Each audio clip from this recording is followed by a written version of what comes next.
Welcome back to News in Focus. Now, Israel has begun bulldozing buildings inside the headquarters of the United Nations Agency for Palestinian refugees in the occupied East Jerusalem. And by the end of Tuesday, the facility was completely destroyed.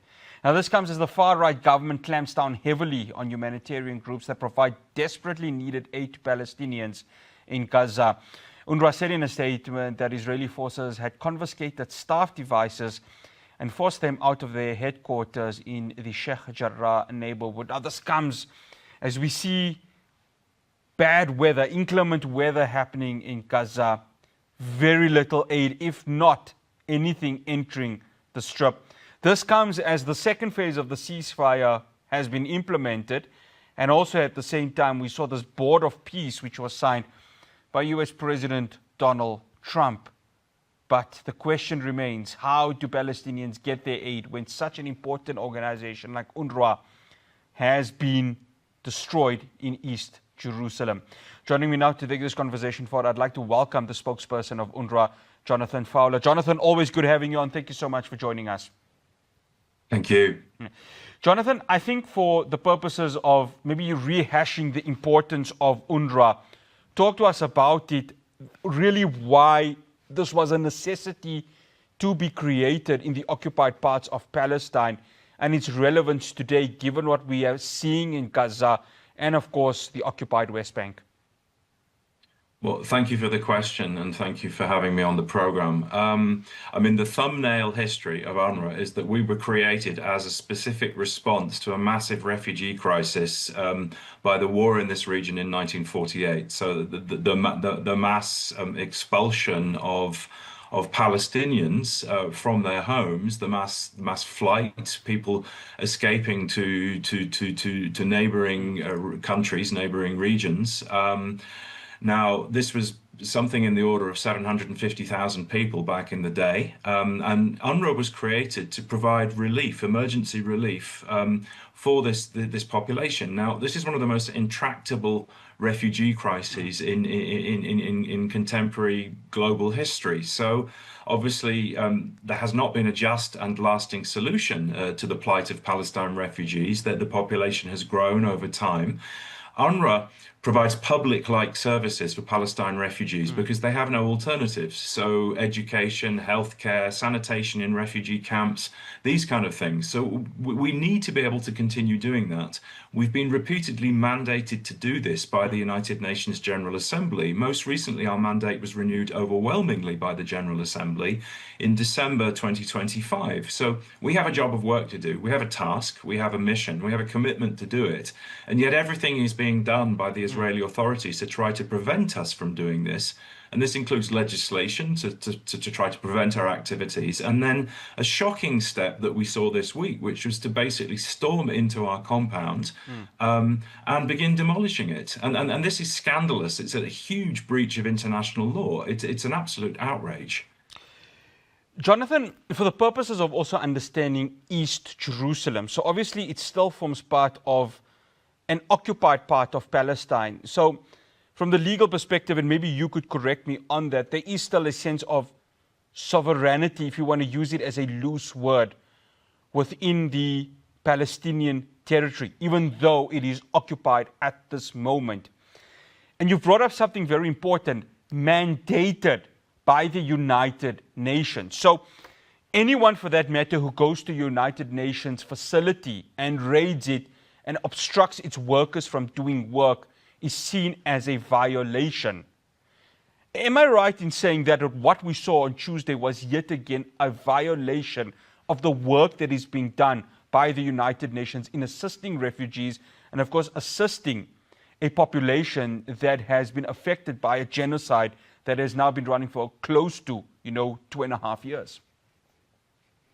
Yes, absolutely. I mean, this is it's a violation in multiple ways. One of the things is that the United Nations benefits from the same privileges and immunities as, say, an embassy does. wherever we operate. And this is something that all UN member states, with no exception, are bound to respect. There's a convention on this, and this is something that all UN member states sign up to. So you can't deviate from that. So the invasion and the destruction of the compound in itself is a massive breach, an unprecedented breach of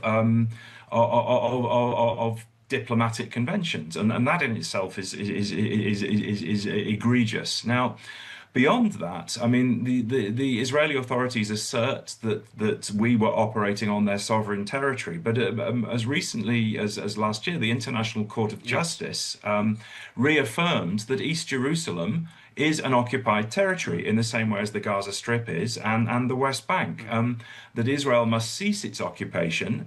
And as a result of it being an occupied territory, there is no standing for Israeli law on this territory because the Israeli officials have been saying they did this according to their own legislation, but that legislation does not apply in this territory. So there's a double-edged breach here, basically.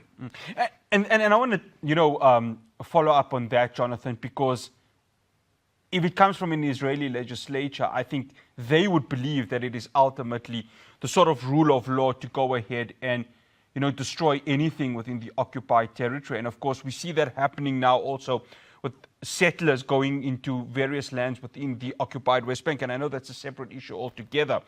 But herein lies, I think, the biggest issue. You've mentioned that the ICJ ruling is there. And yet we are seeing a violation upon a violation that is happening, especially when it comes to such an important facility like UNRWA and the work that it is doing right over there. And again, that just hampers the work that is being done to try and help and facilitate many of the refugees in the area right now. Yes, this is right, and you refer, of course, correctly to the ICJ, and I want to emphasize there was another ICJ ruling in October last year where a case was brought to against the fact that Israeli legislation passed in the previous October 2024, and implemented since January 2025. That legislation basically banned contact between Israeli authorities and UNRWA, so hampering our work. It banned activities on what Israel deems to be its sovereign territory, so essentially East Jerusalem. And the legislative track has been accompanied with, nefarious actions on the ground. I mean, preventing us from bringing aid into Gaza, attacks on our facilities in Gaza. We've had almost 400 of our staff in Gaza killed. That is an unprecedented figure, an unprecedented death toll in the history of the United Nations. And that in itself is absolutely shocking. And there's also a massive mis- and disinformation campaign. False claims about UNRWA, constantly recycled, having impacts discouraging some donor governments, for example, from giving money. So that's hitting us, preventing us from doing our work to the full. And that's been accompanied by the most outrageous statements. I mean, for example, one of the deputy mayors of Jerusalem, who went to the compound, watching the bulldozers destroying it, was posting content on social media in which he was saying, next step, UNRWA staff must be annihilated, eliminated, So, I mean, that's incitement to murder. I mean, what world are we living in where that's fine for a politician to say those kind of things? And we even had a government minister, going around the compound, posting content from the compound and celebrating the destruction of a United Nations facility. I do want to emphasize that as well, because this is much, much bigger than UNRWA. UNRWA facilities are United Nations facilities. So this is an assault on the United Nations, and that in itself is an assault also on international law. And this could have global impacts. It's beyond this region and beyond this particular situation. And after the break, Jonathan, I want to touch on Itamar Ben-Gvir visiting the compound and gloating with regards to that. But I want to take that question after the break. But before we go to that break, Jonathan, just the staff members, the colleagues of yours, were there any reports of, harassment, or was this, a sort of alerting them that this is what's going to happen? And of course, they had to vacate the premises, and ultimately we saw the bulldozing that had occurred.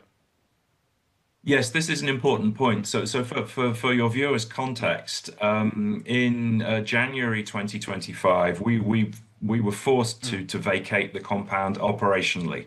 So operational staff, including myself, we had to leave at the end of January 2025, and for the international staff, myself included, we actually had to leave the territory as well because they curtailed our visas.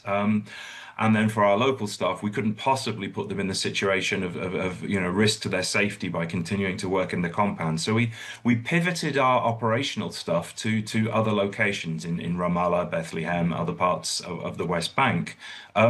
So the staff that we had, or the teams rather, that we had at the site itself were from a commercial security company. This is something very common. The UN uses these kind of companies around the world to protect facilities. But nonetheless, I mean, although they are not UN staff, they were still intimidated. They were ordered out, and their equipment was confiscated, and they were warned, not to return. And this isn't the first time, because there had been incursions over several weeks by police and politicians threatening the staff. And indeed, in December, local officials came in and they ripped down the United Nations flag from the tower in our compound, and replaced it with the Israeli flag, and threw the United Nations flag in the dirt. So this part of this pattern overall. The symbolism is very, very heavy in what has happened here. This is utter disrespect for the status of the United Nations from a United Nations member state.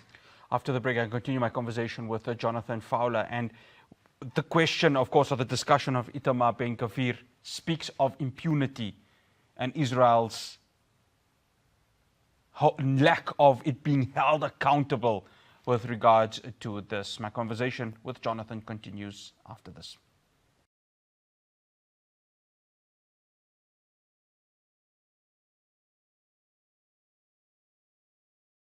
Welcome back to News in Focus. I'm still in conversation with Jonathan Fowler. He is the spokesperson for the United Nations Refugee Works Agency. Jonathan, thank you for staying with us.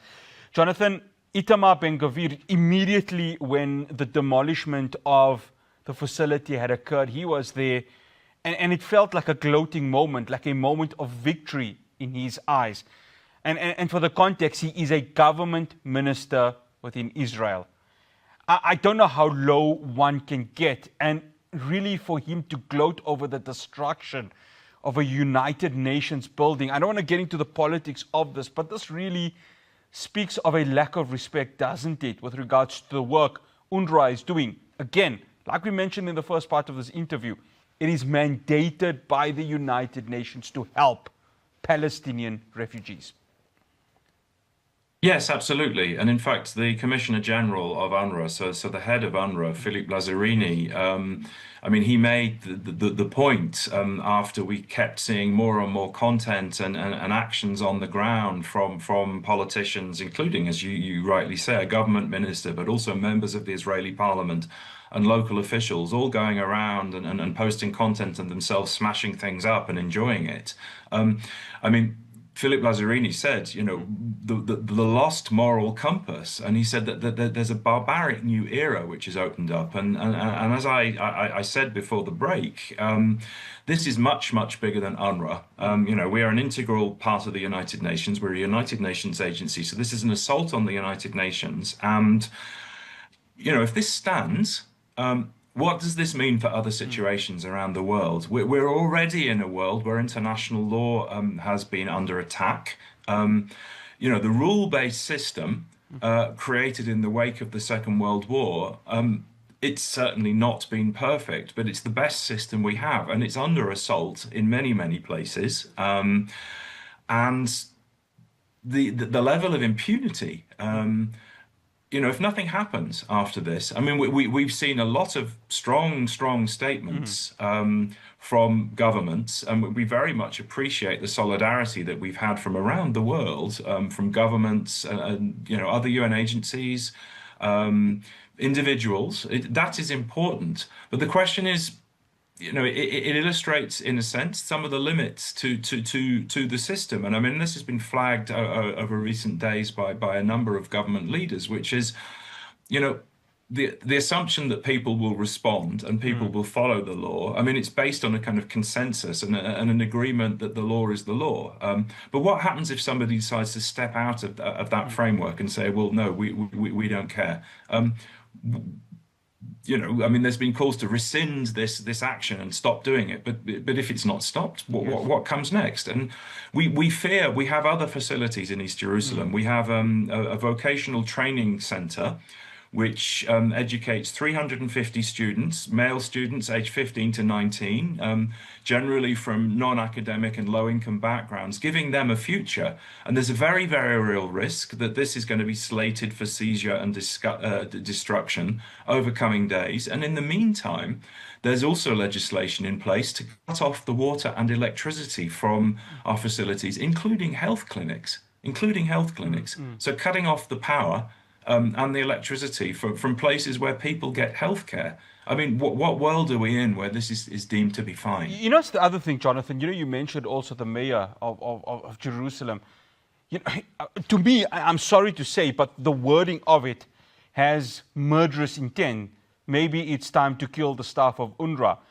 I don't know how serious the world takes that, but if you were to look at it from context, from an unbiased context, that really says a tone of murder, a tone of genocide, and it's worrying, isn't it? Yes. So to be precise, it was one of the several deputy mayors, but that doesn't make it okay. Of course, the fact that somebody is a lower level, because people often have political aspirations to move higher up the ladder anyway. I mean, that's clear. How much of this is grandstanding for political reasons, I can't judge, of course, but that's it's shocking that somebody in a position of elected office can incite murder, essentially. And this isn't new, unfortunately. I mean, it's multiple shocks. The kind of incitement we have seen towards UNRWA over the last 2.5 years has been appalling. It's in a context of incredibly dehumanizing language applied towards Palestinians overall. I mean, we've seen this over and over, the dehumanization and the denigration of the death toll in Gaza. The idea that somehow everybody is a legitimate target, and if people are killed, well, they deserved it. And, more than 70,000 people dead, huge numbers of people who have, life-changing injuries, maimed, the highest number per capita of child amputees in the world, all of these factors. And somehow, I mean, we've seen this over and over throughout history, but hate speech, hateful rhetoric legitimizes actions. And we've seen this in multiple contexts over the decades. And none of this is okay. And there has to be accountability for this. Because it creates an ambience and an atmosphere where actions, horrific actions, are legitimized. Jonathan, I think the most important part of this conversation, and I think, taking it beyond this, is the aid delivery to the people of Gaza. As we speak right now, inclement weather is occurring. There is this phase 2 of a ceasefire, but just last night there were bombings that were happening in Gaza City. How does this now change everything for UNRWA? Because already Palestinians are struggling to get aid in. Very little aid, if not none, is going. And part of the first phase of the ceasefire was to have 600 trucks, if I stand to be corrected. Maybe you can correct me on this, Jonathan. Around 600 trucks entering through the Rafah gate. This has not happened. But from an UNRWA perspective, how difficult now has the job being made to get that necessary aid to the people of Gaza? So this is an important point. I mean, the much hoped for massive scale up in the aid operation, and I mean the 600 truck number has tended to be used because it was deemed to be a minimum at various points during the war to keep the population alive. I mean, we're talking about the bare minimum for survival. Now, we don't get into sort of truck counting numbers and these kind of things because these are often used for propaganda purposes. But the important point is the massive scale up has not happened to a sufficient degree. different kinds of aid have come in. I mean, there was a total, 100% blockade on aid from March to May 2025, and that in itself is outrageous. The direct consequence of that was a famine, in a man-made famine in the Gaza Strip in the summer of 2025. Now, what happened was the Israeli authorities subsequently partially lifted their blockade from May, but the scale up has not happened. Now, clearly, the ceasefire is I mean, relatively better than the horrific situation before. I mean, the bar was so incredibly low that anything is better than that. But the issue is that UNRWA, as the largest humanitarian agency from the United Nations on the ground inside Gaza, remains banned from bringing anything in. Now, that's not to say that we're not able to work, because aid operations are about much more than just bringing in supplies. They're also about people doing things on the ground. And this is where UNRWA comes in. And we have never stopped working on the ground. We have around 12,000 staff in the Gaza Strip. The rest of the UN combined is just several hundred. We are providing thousands of primary healthcare visits every single day. We have more than 60,000 children in our education facilities. These are temporary learning spaces, as we call them. And we are one of the leaders in providing clean water and removing sewage, all of these things. Now, you mentioned the horrific weather conditions. I mean, in a situation where people don't have adequate shelter materials and where tents are basically scraps of plastic and replacements are not coming in at the pace required, everything that we can possibly do to run a humanitarian operation on the ground that provides some element of human dignity is absolutely essential. But clearly, we should be able to scale up our own operations massively, and that is not being happening because of a policy choice. Jonathan, one final question. The Knesset passed a vote targeting more humanitarian agencies, and I fear for them, not just for UNRWA, but for so many organizations that are just trying to get, and you've mentioned the words bare minimum, just the bare minimum to the people of Gaza. How concerning is this in that humanitarian agencies who are now acting to try and just make sure that the Palestinian people of Gaza have some sort of dignity in their lives, and this is now going to have a total stop to it? Precisely. I mean, the ban on NGOs, of course, as we're not an NGO, we're a UN agency, so we're not affected by that. But this is part of a wider context. We work very closely with international non-governmental organizations. I mean, the UN does this around the world, trying to provide aid to people in extreme distress, and anything that hampers an aid operation is in itself outrageous, and it goes against the principles of humanity. As I stressed previously, the International Court of Justice said that the state of Israel is obliged to facilitate our operations and not hamper or prevent them under international humanitarian law. And international humanitarian law is about operations, aid operations overall. Aid operations have to be conducted in the interests of the people in need. All these political impediments and attempts to pick and mix from different NGOs, which are immensely skilled NGOs and which have a huge capacity to do their work on the ground, all of that, it goes against the fundamental principle of humanity and international humanitarian law. Jonathan Fowler, always good having you, and thank you so much for joining us.